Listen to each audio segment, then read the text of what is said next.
Chapitre 6. Vivre ses rêves. Des mois se succédèrent, j'avais pris ma décision, j'élèverais des truites chez moi, dans ma propriété, sur ma rivière. Un rêve qui restait à réaliser.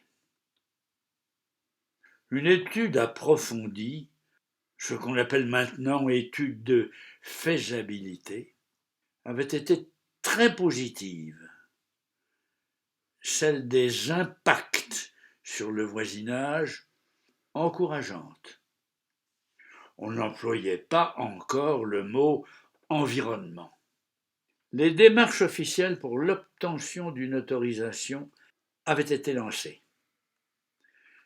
Pour cela, j'avais pris contact avec la bureaucratie, ses réglementations, ses incompréhensions, le compartimentage des services responsables, les chefs de service autocratiques, la pusillanimité des décideurs, etc.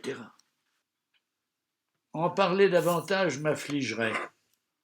Je dirais pour simplifier que je n'obtins cette autorisation de fonctionnement qu'après avoir pris le risque de commencer l'exploitation et après une année d'enquête, de contre-enquête, d'avis, de contre-avis, etc.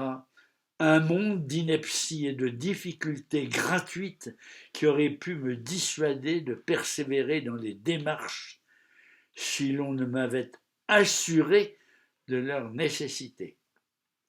Heureusement, je n'avais pas connu d'avance les inconcevables difficultés et le talent particulier propre à l'administration pour faire lent et compliqué quand on pourrait faire simple et rapide. J'avais donc commencé à travailler tout de suite dans des mondes qui m'étaient étrangers. D'abord celui de l'entreprise, avec les plans, le vocabulaire, les ouvriers, les travaux, les façons et les malfaçons, etc. Ensuite, comme il fallait obtenir la libre disposition de bâtiments qui étaient loués, je rentrais dans le monde juridique, celui des lois, des statuts, des avocats, des juges, des procès, des experts, des honoraires, des provisions, des délais, etc. Je me noyais dans tout cela. Je n'y avais pas été préparé. Il avait aussi fallu trouver de l'argent, beaucoup d'argent. Et quand je consultais à ce sujet mon banquier, il avait perdu son sourire. Je découvris qu'il avait, disons, changé. Ce n'était plus le même homme. Il était devenu évasif sur les aides que sa banque pourrait m'apporter. Vos projets, monsieur de Rochef, n'entrent pas dans le champ d'activité habituel de la banque. Je remarquais que ces projets étaient devenus mes projets, plus vraiment les siens.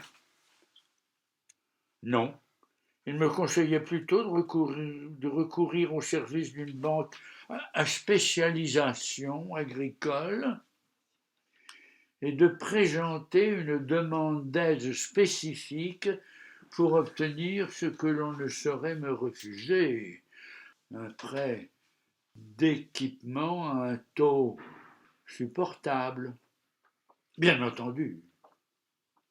Et alors, une fois ces obstacles préliminaires franchis, lui, alors là, il s'emploierait personnellement pour me faire consentir un crédit relais, mais rien de plus simple. Incidemment, il me questionna sur mes intentions à propos de mon découvert bancaire qui s'était assez mal comporté depuis quelque temps. Il me dit qu'il serait souhaitable d'envisager un remboursement pour la bonne règle, un compte courant ne pouvant être perpétuellement débiteur, etc., les intérêts, etc. Ne pourrais-je envisager de vendre un peu de capital? La cession d'une ou deux fermes, par exemple, me libérerait de beaucoup de soucis. En effet, entre parenthèses, je commençais à en avoir. Et constituerait probablement une bonne opération. Enfin, il m'encourageait vivement dans cette voie. Je suivis donc les conseils reçus et je persuadai ma grand-mère de l'opportunité de faire un effort en ce sens. Oh, ce fut facile. À quoi n'aurait-elle pas consenti pour moi? Mes projets l'avaient enthousiasmée. La restauration du vieux manoir, ce serait son affaire à elle. Elle m'imaginait mariée à une jeune femme selon son cœur et selon mes rêves, entourée d'enfants auxquels elle trouverait tant de plaisir à lire. La Bible d'une grand-mère ou les fables de La Fontaine, pendant que moi-même, pour occuper le temps, je longerais la rivière en pêchant la truite à la ligne. Plusieurs points, je la soupçonnais de penser que c'était là l'activité principale que j'aurais à l'avenir. Quoi qu'il en fût, l'opération se réalisa, les fonds parvinrent, les comptes redevinrent créditeurs pour un temps, et le banquier retrouva son sourire.